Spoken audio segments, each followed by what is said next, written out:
ఉన్నతాధికారుల వేధింపులు తట్టుకోలేక అదృశ్యమైన వైద్య ఆరోగ్య శాఖ ఉద్యోగి కాండ్రేగుల రాధాకృష్ణ కుటుంబానికి ఇంద్రపాలెం గ్రామస్తులు సంఘీభావం తెలిపారు. ఇక ఇంద్రపాలెం ముసాలమ్మ తల్లి ఆలయం నుంచి ర్యాలీగా వెళ్లి జిల్లా కలెక్టర్కు వినతి పత్రం ఇచ్చారు.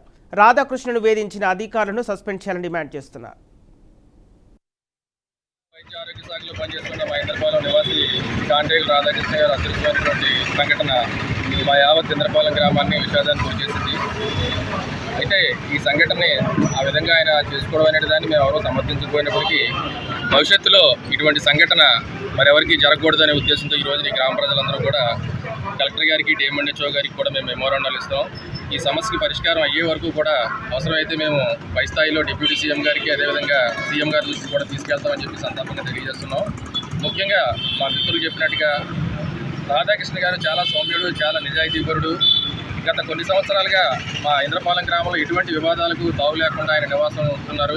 అటువంటి వ్యక్తిని ఈ విధంగా ఉన్నతాధికారులు వేధింపులు గురి చేయడం అనేటువంటిది చాలా బాధాకరం. ఎవరైతే లేడీ డిఎం మెడికల్ ఆఫీసర్ ఉన్నారో వారి మీద కూడా గతంలో వారి కింద పనిచేసేటువంటి సిబ్బంది మీద వేధింపులు గురి చేసినటువంటి సంఘటన ఉంది కాబట్టి దాని మీద కూడా లోతుగా పరిశీలించి ఆవిడపై చర్యలు తీసుకోవాలి.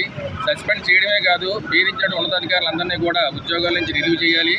అదేవిధంగా ఈ రోజున వారి కుటుంబం చూస్తే 2 పిల్లలు ఉన్నారు, వాళ్ళకి వెంటనే న్యాయం చేయాలి. ఒక వృద్ధాప్యంలో ఉన్న తల్లి కూడా ఉంది, వాళ్ళకి వెంటనే ఈ కుటుంబానికి ఆదుకోవడానికి ప్రభుత్వం ఏ విధమైన చర్యలు తీసుకోవాలి.